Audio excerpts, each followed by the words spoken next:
in the sunshine? Well, here we are in James Canton's field, the field in Maplestead, northeast Essex, and a site of rewilding or renaturing, as you call it. So we're going to hear a little bit about what's happening here in the field and how that's been changing. And yeah, welcome to the show, James. Well, it's nice to be here, Jules. It's nice to have you here. Yeah, right, like, to be here field. in your field. Yeah. So, James, author, writer, number of very excellent books. Thank you. And an active participant in the renaturing, as you've called it, of this field, which was what a cricket field, I think you used it for a while. Yeah. Yes. So tell us a bit about the history of the field. Sure. Exactly. Yeah. I mean, I call it the field, and I did think, in a way, I need to evolve that term because it is no longer a field, really. But yeah. So the story is quite simple. When I moved here to North Essex from London. 25 years ago now, 26 actually, is the little cottage that I ended up moving into. When we came to look at the cottage with the estate agent, around the back of the cottage, what excited me more than the house, more than the idea of moving into a house, was this for sale sign and a small field, this field that we're sitting in. And from London, the idea of having any kind of sense of ownership, or not even the sense of ownership, but just the capacity the freedom to be in a 2-acre place without other people demanding things of you. I still find it exhilarating and kind of like remarkably kind of anarchic. So the only problem was that 26 years ago, I was just a kind of London lad freed from the city, and I was like, this is amazing. Obviously, my partner, very much more sensible, she said, what are you going to do with it? And I said, well, it's a field. It's a field. The possibilities are endless, kind of thing. And they are. Well, potentially they are. Yeah. But at the time, I didn't have the kind of ecological vision, perhaps, that has evolved. And so for a number of years, what I did was I would just mow this field, almost religiously every Sunday. I mean, this is what you have to do if you want to maintain it as a grassy patch. And I thought, right, I'll have a cricket match. So for a number of years, friends of mine from London and locals we'd meet up here. We'd have a cricket match, a bit of a few drinks and a fire, and it was good. It was good, but after a number of years, the energy to do so. You run out of energy for that. Yeah, the mower that I'd bought wasn't great. It was designed for golf courses rather than raggedy old patches of ground in North Essex. So the cricket pitch as such became smaller and smaller. And what naturally happened was the Jason oaks evolved on the what were the boundaries of the field, if you like, and gradually as well. I think I'd sort of evolved during that time. I'd started teaching the MA in wild writing at Essex University. Was more and more involved in that. We're starting to see this as an area not entirely for my own human needs, but there were other needs of other living beings here. And so it became an evolving pattern, and for a number of years the cricket pitch became smaller. We had oaks growing up around the edge. Yeah, we had longer grasses. Yeah, exactly. These oaks here as well. They're all Jason oaks, so they're all from that period. I mean, it was just a barren patch when I kind of took it over. So it's evolved, and in the last sort of 10, 15 years, it's been a more clear project to leave the cricket alone and to allow nature to kind of have this space as it should have, and I share it. I'm part of nature, and we all share this patch, and that's now how it is. So there's a sort of these opportunities arrive kind of partly by accident, but also partly because kind of life opportunities kind of come at you and you think, oh yes, we could do that, and then suddenly a whole creative space opens up. And we're going to talk about books and writing a bit, and how you tell story about transformations in places, but it strikes me that you don't know what's going to happen at the beginning of a thing called a project like this, but that's part of the fun, that kind of creative bit definitely. Kind of yeah, absolutely. I mean, look, this is a natural space. It's just doing its thing. The thing is that what we find is that humans often kind of overplace their own emphasis, their own needs on natural spaces, and that's exactly. This is just a microcosm. It's just a perfect little exemplar, and that was the thing. A number of years ago, I was getting more and more into reading books on rewilding and interested in that kind of aspect of natural restoration that we need to be doing across the world because of this impact that humans have had. This kind of colonial approach that we have often.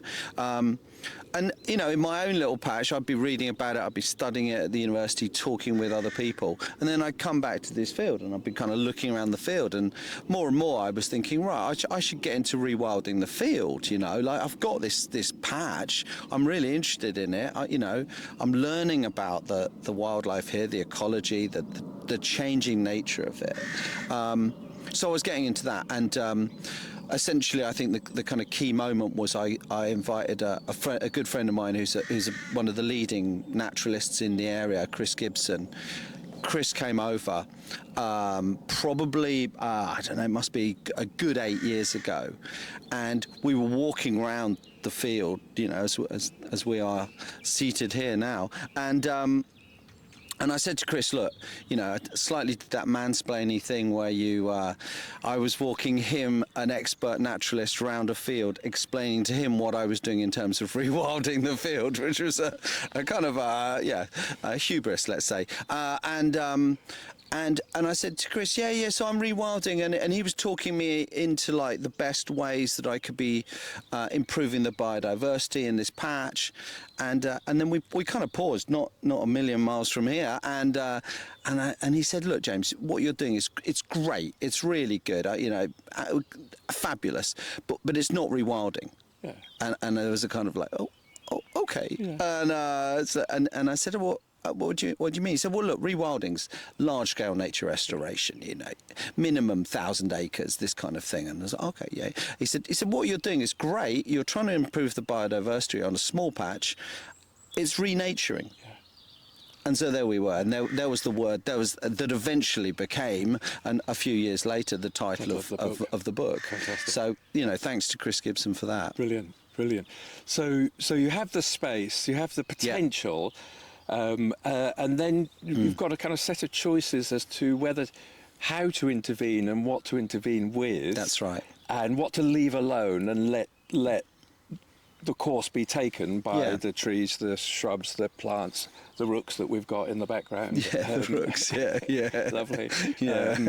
The pond, which wasn't here before. So, the pond. So pick up a couple of examples. Sure. I mean, we've got yellow rattle emerging this spring on the meadow here, and you've had big stands of that. That's a deliberate thing you needed to bring back in. Yeah. The pond you needed to dig out. Yeah. The grass you need to scythe now at certain times of the year. So there's this lovely mix of kind of creative intervention and intent. Very good. But then also letting things go their way as well as that. Absolutely. A combination of the two. Absolutely, yeah. And I've just been learning this process, and I mean, so this is the key thing. When you've only got a small bit of land like this, I mean, I think this is quite a small bit of land, but as I say, 25 years ago, I was amazed. I had this whole field, 2 acres.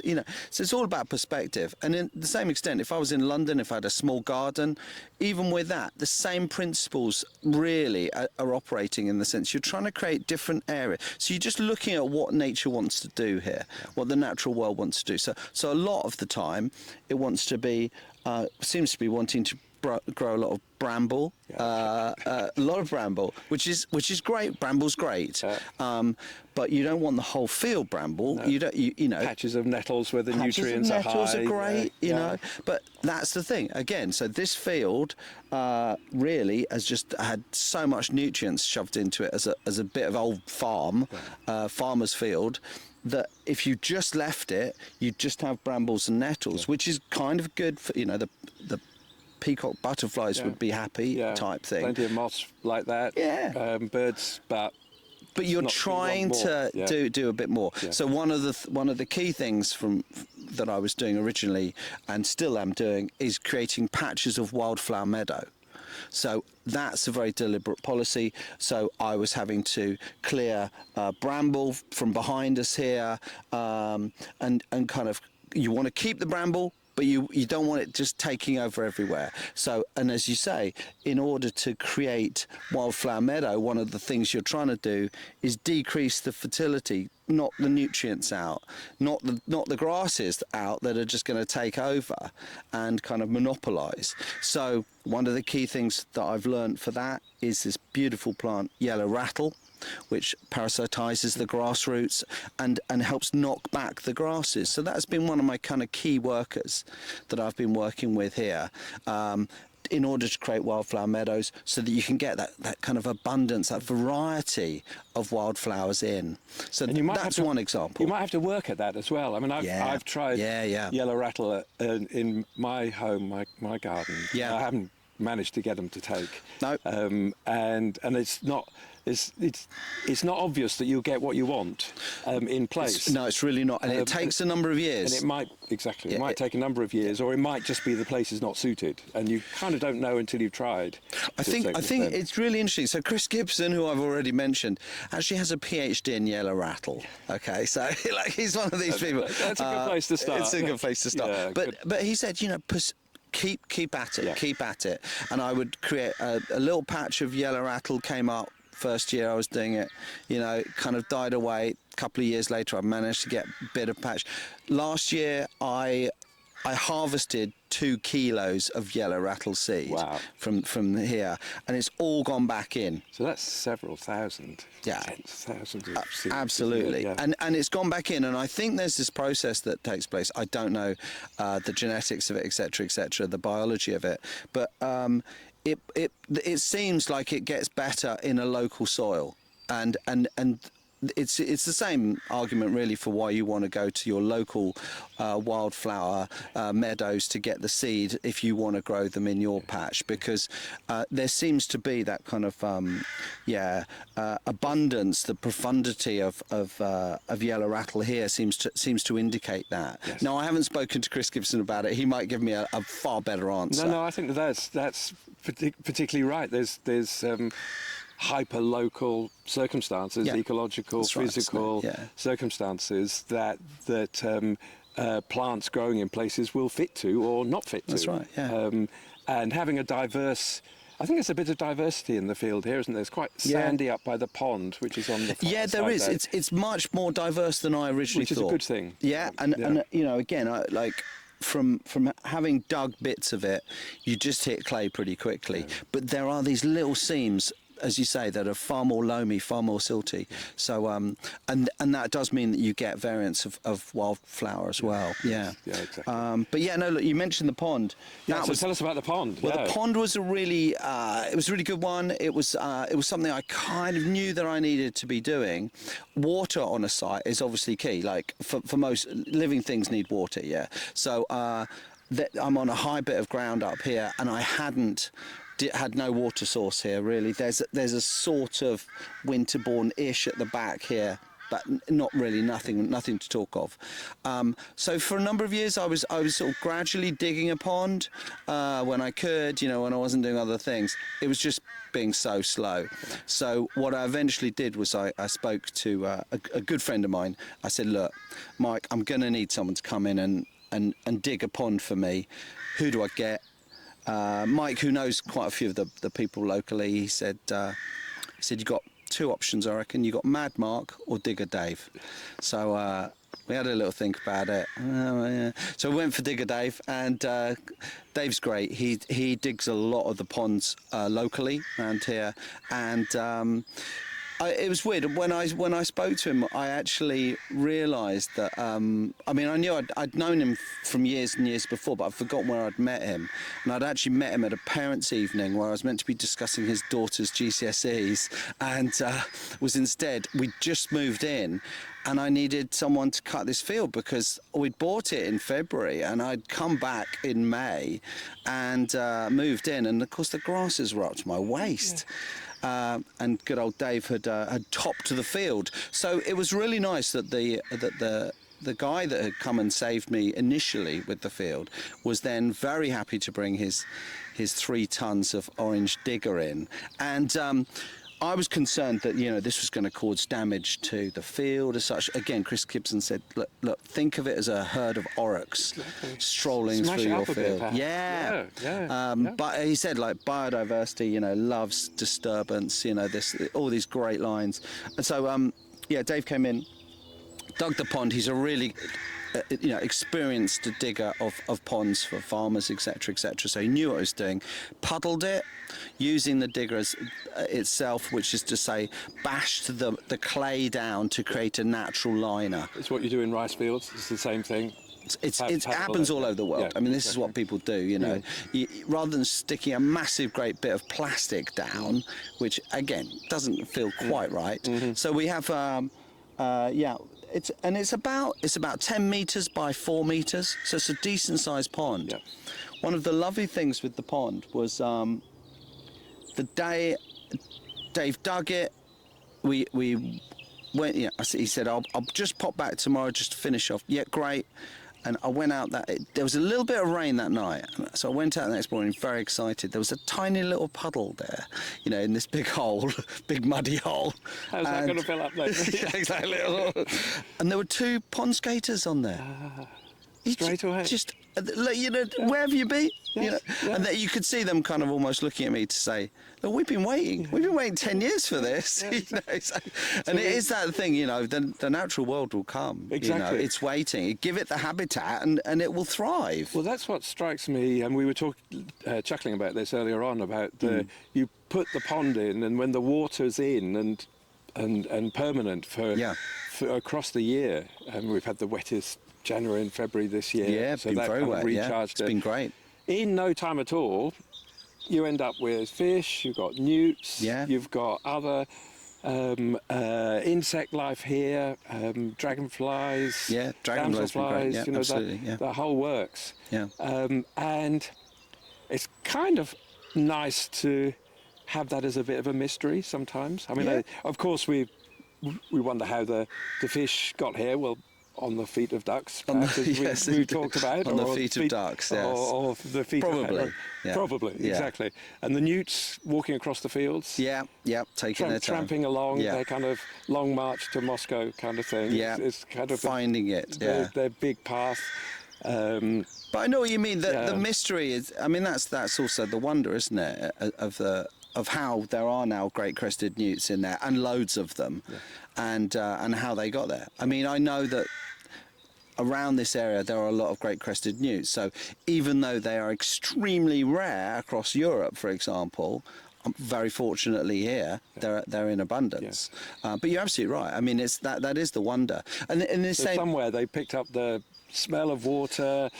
There's something was over there, they came over and they've stayed. Absolutely. And we'll never really know that unless you set up thousands of wildlife cameras and all that kind of stuff. But it's also kind of nice sometimes not to know the full detail and just celebrate the fact that things came. Yeah, definitely, and are here. definitely. And remind you that hoverfly between us here. There's a lot of hoverflies out today, which is again great. No, it is just a reminder of these basics, these basics of like provide a water source for living things, provide habitat for things, and they will come and live there. It's and again, that even as I say, I don't even like the word that I'm using, provide, like allow to be habitat. We really have to step away from the way that we've been as as a species. But maybe we're starting to learn that. Hopefully so. Well, that's going to be. I think that's going to be part of any kind of success that we might see around nature recovery, and also recovery in the face of climate crisis, and doing something different is thinking something different and building a different set of relationships with nature. The connections are going to have to be very different, absolutely, Jules. I mean, and so the last book, as I say, was called Renaturing, and was very much about. I had this sort of frustration as I started to study what rewilding was, both globally and nationally within Britain. And it became absolutely abundantly clear to me, one, that we were using the term rewilding erroneously. Like, we need to leave it as a term for large-scale nature restoration. We need global large-scale, big scale. I was just fairly recently writing about rewilding in Ukraine. 300,000 acres, these kind of big land scale size. Leave it at that. Not, I've been rewilding my life. I'm rewilding my hair because I haven't washed it for 2 weeks. No, that's the wrong use of the term, and it's become this plastic term.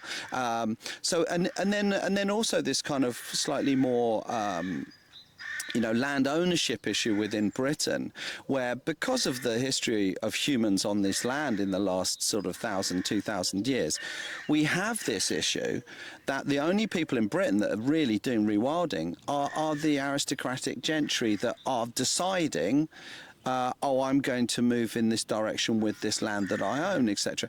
I'm not criticising that, but that is the model we have. So it's a kind of like, whoever chooses to go down this route. So why aren't we getting larger organisations, governments even, to be doing the rewilding?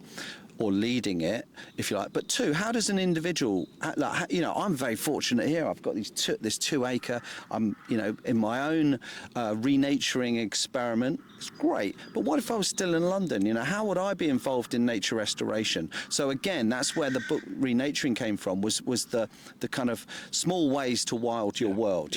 How can we all be involved? Because I feel there is a kind of a movement, if you want, a vibe amongst humans that they want to be more involved in nature restoration, but often don't see ways in which they can be involved. So that's been great, being part of seeing projects in London. We've got beavers where I grew up in West London now, and stuff like that is fabulous to see. And people are super interested in the iconic species. I mean, there's nothing wrong with having them.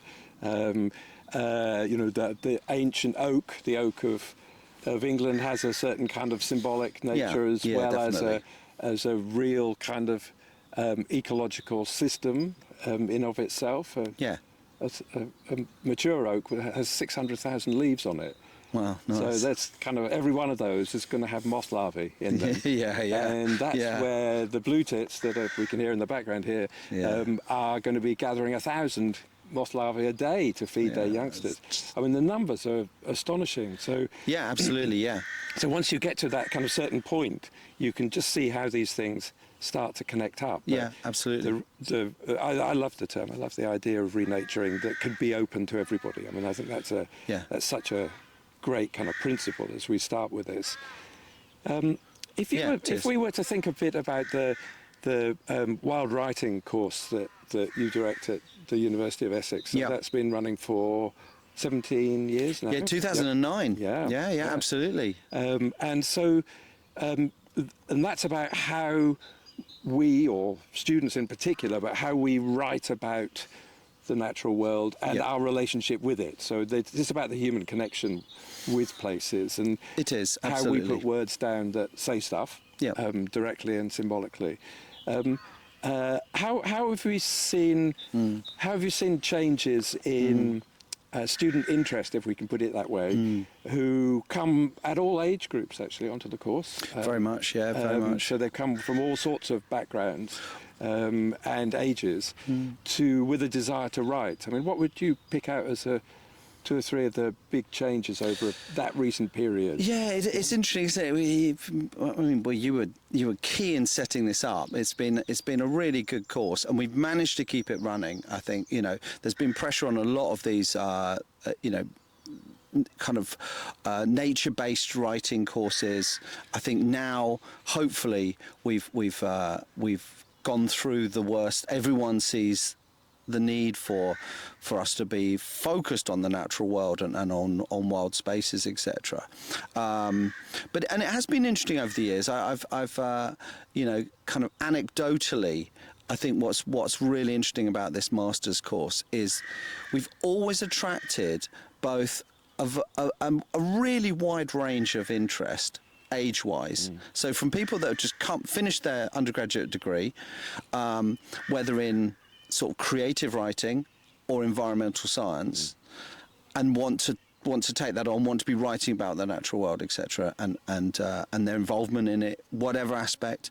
I've got a student at the moment who comes very much from environmental science background, and she's kind of passionate about making us love ugly beetles and things like this. That's her driving force. And which is brilliant. Absolutely. We need the ugly beetle around, sort of thing. And then the other thing that I've really noticed is we've always attracted people from all over the world, and that is great, but it's always worried me a little bit that there aren't more of these courses. You'd like to think that all over the world we've got people and societies that are less focused on the purely human and more focused on the human natural world interaction, if you like. Humans, as we know, we are of nature, but getting that message and imploring everyone to recognise that it's really important. So meanwhile, the pressures of the crises, the polycrises of nature, climate, social inequality and so forth, they're all adding up. They're all adding up. And definitely I feel that's become more and more an impetus, a theme for people coming to both the MA Wild Writing, and I now teach a second-year course on climate emergency. It's just called Climate Emergency, and that's a really interesting course as well, because you again, interestingly, you get students from all different disciplines and from all different countries around the world wanting to engage with this idea of climate emergency. And again, I just feel like there needs to be more of this, because it's in our faces. It's right up against us, isn't it? And it's nice to see that with that second year course, I know we're talking about the MA Wild Writing, but with the climate emergency course, nice to see and lovely to work with youth from all, younger people from all over the world that are really keen to be kind of leading this in as they move forward in their careers and their lives. So yeah, it's good to see. It's good to see. Do you find that people are hoping and looking for a way to write about, let's kind of just call it positive news, let's kind of say the transformations towards something good, as opposed to just reflecting on writing about where it's gone wrong? Because it's sort of easy to say, well, here's a landscape that's been damaged by modern farming, or here's another place where the rivers have been destroyed by pollution and irresponsible action here and there, and that seems to me probably doesn't lead to a sense of kind of hope and agency. No, absolutely, and coming up with ideas on how to make it better. Yeah, like here. As an exemplar of making something better. Yeah. We've got a value as defining what better is, but of course, we're saying it's more biodiversity. More biodiversity is a simple way of putting it here. That was always the rationale, the outcome. But no, absolutely. I mean, narratives of climate change, climate emergency, and have often been way too simplistic, haven't they? And we explore that in those courses. As I say, you have your kind of dystopic vision of the future where either robots have taken control and everything, there's nothing green, if you like, or often some sort of disaster. Now, I don't want to be just saying we need to live in some sort of hope bubble, but I think we also need narratives for ways in which you can move the world to better spaces. And so, yes, I think that's exactly right, that nuancing that narrative is what we're looking to do within both those courses. And as I say, often it can be very individuals have they certainly to the MA Wild Writing, they come in with a particular kind of angle that they want to be doing, you know, and then we just provide the kind of support network for people to be doing that. I mean, you know, we've seen this huge growth in the kind of what you call nature-based memoir within writing, non-fiction writing, creative non-fiction writing. So again, I feel that's a really healthy and hopeful way forward within the narrative. I often prefer it when the central characters are not just humans, but are the natural world as well, which is often where the best books are, kind of thing. So, so yeah, you're absolutely right. We need these narratives of hope, and they can't just be kind of bland and childish, if you like. But yeah, I've been very fortunate to have my own little exemplar patch here and be working on it. But again, I think it is that idea of process. It's that idea of working on things. With a longish view. With a longer term view, exactly. And trying to get, you know, the big players. You know, how do we do this within a capitalist society? You know, this kind of thing. You know, and there's lots. I mean, look at the rooks. You know, they're really unhappy about this. You know? They're picking up a signal on that. Well, let's kind of think about that bigger picture as well. So your book, The Oak Papers, was serialised on Radio 4, so it was a book of the week. So that was a lovely thing. That was great. Yeah, it was great. And speaking to a larger audience, and the oak, to give them personification as well, we could call the trees the standing people, because here they are standing around the edge of the field, and the oak. You know, we have oaks in the region here that are 1,000 years old. There are many that are 400 or 500 years old. Yeah, absolutely. There are rook colonies. There are oaks. This one here. That are probably been in the same kind of woods for 1,000 years in the region around here, because they're documented in the Doomsday Book. And it does strike me that when we start to feel into history in a long term like that, which is something you addressed in the Oak Papers, was thinking about this one tree with a long view and a wide view, landscapes as well as time. That also allows us to look forward into the future with a little bit more kind of, it's not that great at the moment. It's a bit serious. It's very serious, however we want to call it. But it'll be, you know, it's going to get better if we do certain kinds of things. And that's not just to say do nothing, that's to say do something, actually. I mean, mind shifts, you know, like changing as we said, you know, change the way that we think it's so important, you know, as humans. And one of the things that I think I learned during that process of spending a number of years beside an 800-year-old plus oak tree, which became the kind of the core of what the Oak Papers became. Well, tell us about that tree. It's a tree it's a few miles from here, not too far. It's called the Honeywood Oak at Marks Hall. At Marks Hall Estate. Beautifully well curated tree, cared for on the Marks Hall Estate, and I just started going to spend time there day and night whenever I could. It was you know, why that tree? Well, it was kind of halfway between my home and my work at the time. I was working in a secondary school just down the road in Coggeshall, and so I became friends with the curator of trees on the Marks Hall Estate, Jonathan Jukes, legendary man, expert on trees, really fabulous tree lover in the best way, and he guided me into the Honeywood Oak and allowed me to just step into that space of the oak and be there at all different times of day and night, you know, and I'd just park up and get in there into the estate.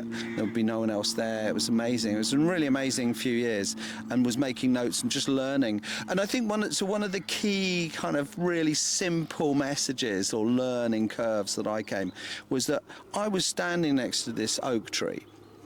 It is a living being just like me. It is an individual living being. All of these oaks around here are different. They're individually different, just as every human is individually different. It's just perspective. It's just the way we see them. So we tend to just say, oh, look, there's loads of oak trees. You know, if there were lots of humans over here, you wouldn't, it'd be a bit harsh if you just went, oh, it's just loads of humans. If you see what I mean. That was such a key central learning aspect of what the Oak Papers was about, was seeing, and then you just extrapolate on, don't you? Like every living thing is different. Individuals. You know? Individuals. Yeah. You know, care for that individual, and you're halfway there towards respecting. You know, so absolutely. So with the honeywood oak, this 800-year-old tree, you know, you start to appreciate that. Start to appreciate that ancient oaks. You know, they support something like 2,300 other species. Exactly. You know, most of which we don't have common names for. We just have Latin binomials. Yeah. You know, some of which we probably don't even have names for because we probably haven't even established yet. Yeah. Us as a species, you know. So all these aspects, and then one of the things I became more and more fascinated with was both the history of our relationship as a species, as humans, with oak trees, particularly in the Northern Hemisphere. You know, wherever there's been oaks, humans have appreciated them, you know, right through from prehistory. So this kind of aspect was really, really key. And then also, as I say, in the more kind of contemporary context, that what we seem to get some sort of emotional support from oaks as well. So we get, you know, in the deep past, we might have used it as wood for fires or building our houses, etc. And we might have used the acorns even to survive, you know, pre-farming, certainly, it was a standard staple. But even those early farming communities, you know, we know from archaeological evidence, you know, big pits that have been found in the early farming communities where they had acorns, stashes, because that was a reliable thing they could always turn back to make flour, etc., to feed themselves. So oaks really have been this incredible supportive element in human evolution. But also in this strange emotional ways, this more sort of psychological way, and I still find it extremely powerful to go and climb up. There's a nice little oak here that I've just taken standing in. I think there's something really different about standing in it, getting off the ground. And then another thing that I love doing with my students is we go and measure one of the large oaks on the Wivenhoe estate where the University of Essex is based, and by hugging the tree, you know, as a group, 6 foot 2 meters roughly. Yeah, exactly. You know, so if you just measure each of your heights and then you collectively hug, you can tell the age of the oak. It's quite a simple thing, but people love doing it. We love hugging an oak, you know, and you know, I don't know what that is. I don't have that capacity, but I do know that as humans, you know, we like being near trees. It's better for us. We've got all the scientific evidence that declares that. But even in our own states, we know that we feel better when we do that. So that all came out in the Oak Papers, and it actually the book really came out during lockdown as well, during COVID, which I thought was, you know, it was a strange thing, but actually I think it was a good book for that, in that I think a lot of people got solace from reading the book and being reminded that you don't need humans around you all the time to get your emotional support, if you like. So that was good. I suspect life recognises life. I think there's an element of that, nice. That there's something kind of deep going on, which is actually, in a sense, kind of no more than living things on this planet. Life is the one thing that goes against the second law of thermodynamics. Everything goes to entropy except life, which goes in the other direction. It builds up. Life builds life, yeah. It builds up. They call it negentropic rather than entropic. Right. And that's what life does. And I suspect that's part of the reason why we feel different around living things, and can respond to them in different kinds of ways, and why people during COVID especially recognise that there was something that had been missing. But if we were to think in a kind of broader sense of the big rewilding projects that you were talking about here, and the changes that are happening at scale across the world, is that's kind of quite hopeful when thinking about providing counter narratives to economics says we've got to have this sort of kind of pattern of growth and exploitation, and you can't have anything else because we've got to have this. Yeah, definitely. Actually, really, no. Yeah. We've got another way of doing things. That's absolutely and that's going to need this kind of writing. It's going to need all the students to go off and tell their stories. Yeah, definitely. I mean, we definitely, I think even the kind of most ardent capitalists would hopefully accept that the world's not in a great state. And it's not in a great state, not because of a natural fluctuation in climate, but because of humans. I mean, there's the odd person that still denies it, but most now accept that. And, we've seen this, industrialization, capitalism, etc. But individually, what do you do? How do I step out of that society? Well, I don't know. But there are certain things that I can do. I can go and hug an oak tree if I want, you know what I mean? Or I can at least recognize that oak tree as a living being and respect that. If whatever bit of land that you have any kind of say over, if you can try and help the natural world that is evolving there, the living beings that are there, then it's doing good for that. It's doing you good as well. So it's all part of this process, isn't it? It is. And then, as you say, other narratives of hope. I had this fabulous conversation last week with someone I've been wanting to speak to for a number of years, Nikita Zimov, one of the Zimovs in northern Siberia. So these guys are doing rewilding on an enormous scale. That's their vision. So this is re-establishing the mammoth steppe in Siberia, Pleistocene Park. If you don't know about it, I would urge you to go and find out about it. And if you want to support any organisation, I'd say support Pleistocene Park. They're trying to bring back large herbivores to the northern steppes of Russia. And projects like that give me genuine hope. It's hard because you're working against this. I mean, how do you make it happen? It seems to me such a no-brainer to put for all any tech bro that wants to be a world saver. Put your money into Pleistocene Park, let's support that. We'll stop the permafrost melting. We might even, do something towards easing climate change. But it then comes up against the hard narratives of capitalism and stuff like this.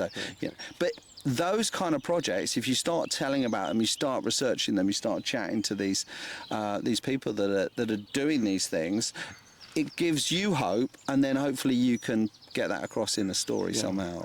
Brilliant. Well, let's come to a couple of things to wrap the couple of questions. You're proud, something against the odds. I mean, proud of the field, obviously. Is there something that you would pick out from what you've done?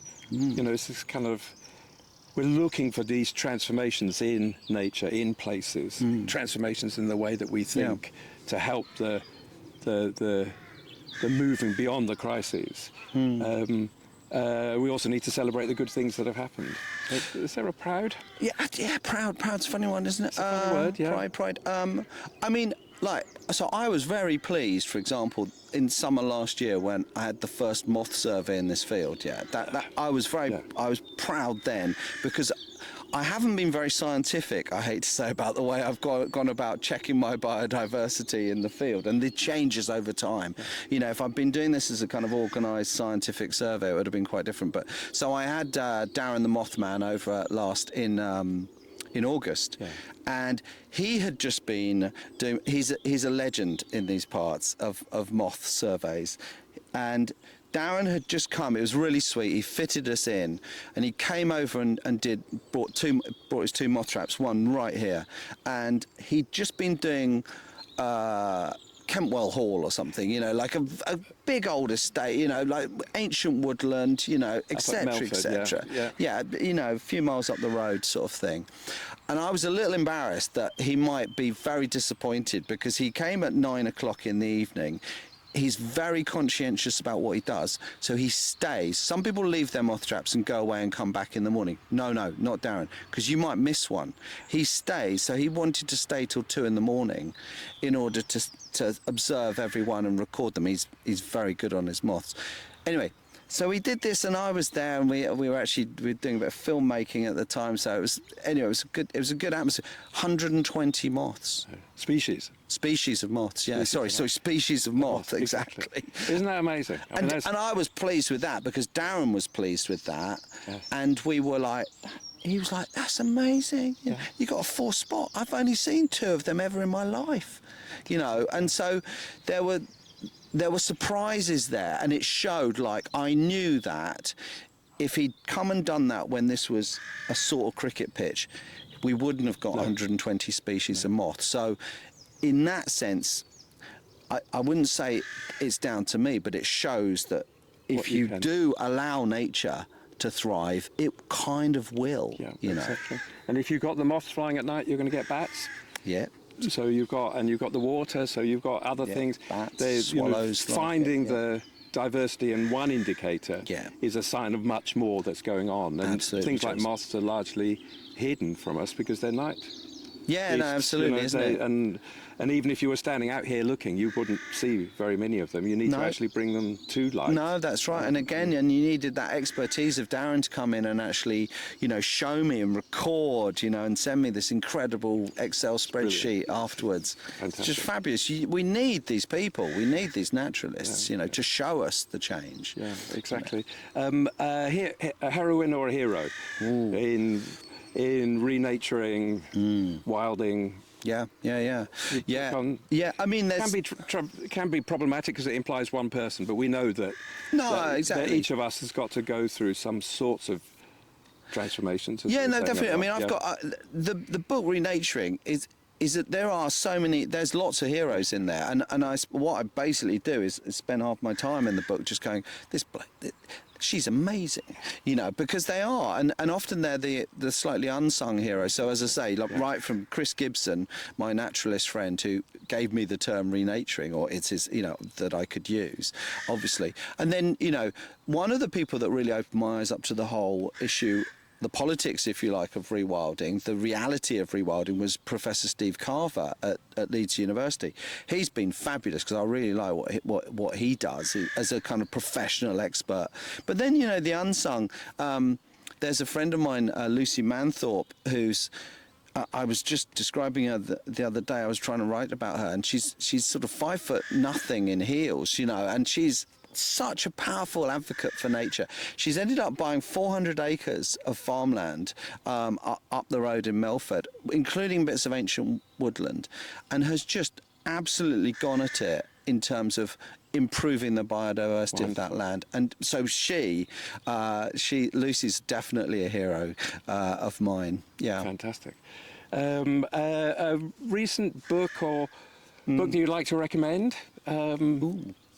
That's a good one, isn't it? So we've talked about your own book, Renaturing and the Oak Papers, and several others as well. Someone else's book that you... Oh, there's so many, aren't there? Or dip into history a bit. Alice Oswald. Definitely.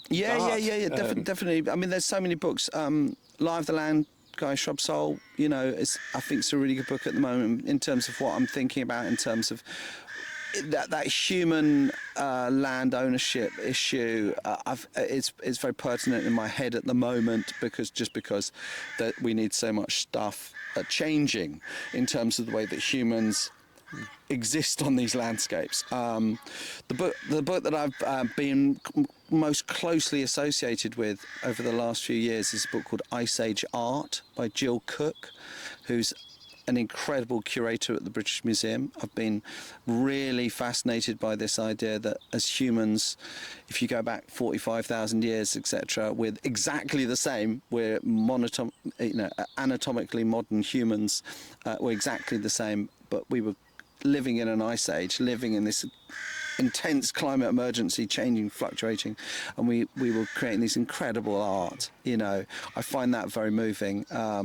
That's been a beautiful book. I really like writing about at the moment about the way in which we can remember the past as we were as humans in the natural landscape, the kind of the nature of us as I'm starting to think of it was.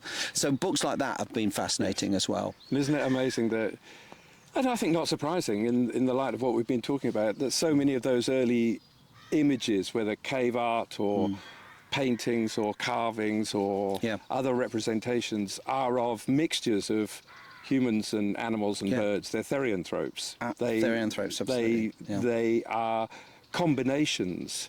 And I think that's a kind of mental activity. That's us imagining being a bird. And it's us imagining there's a bird, imagining it's a human. There's a famous piece from China 2,500 years ago. Somebody wakes up having dreamt of a butterfly and then says, I'm not sure if it was the butterfly dreaming he was a human, dreaming he was a butterfly, or whether it was me dreaming that I was a butterfly. And there was just this kind of, actually it's about these deep connections. Yeah, that's what absolutely. It is. And that representation is telling us that, I think. No, and you know, the therianthrope is fascinating, and the lion man figure, which has captivated me for years. That I went to Swabia in Germany last year to kind of go to the landscapes where these figures have been found. But also it's this reminder that we've always been an animal in an animal environment, surrounded by other animals and other species of animal, and that's what we should be reminding ourselves of being. And at the moment, as I say, you know, a project like Pleistocene Park fascinates me because it's about combating climate change by returning the numbers of mega herbivores to the world that used to be, you know, and we can do that. And it seems like such a sensible way forward, learning from the past. We used to live with so many more animals, you know. I mean, I'd love to reintroduce a herd of aurochs into this field, but they'd want to smash through the fences and roam around, and some of my local farmers might be really unhappy with that. You know, as they try to raise their wheat or whatever. Yeah, exactly. But you know, like we're the only country in Europe without wolves. You know, let's. I'm all for getting wolves back, and I know that there's going to be problems, and someone is going to get their sheep eaten and stuff. But Netherlands has the largest number of wolves of any country, and it's a tiny country, so it won't be about twice the size of your field. Yeah, definitely. You know, I mean. Look what can happen. Yeah, absolutely. And I think that this is the way of thinking forward, isn't it? It's like getting our minds into this possibilities of change. Exactly. So a final recommendation, I mean, it might be that. I mean, to viewers and listeners, what would you say as a recommendation? Renature if you can.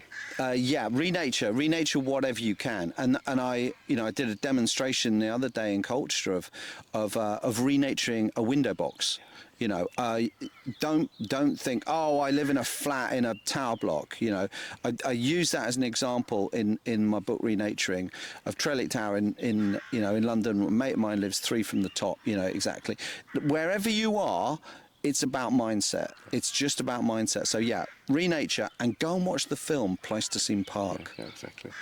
And meanwhile, listen to the rooks. Yeah, I love listening to those rooks. They're very busy at the moment. Very busy. James Canton, absolutely fantastic. Thanks for coming on the pod. It's been brilliant to sit here in your field. And who knows what will happen next. Yeah, absolutely, Jules. Nice to see you. Thanks very much. Cheers.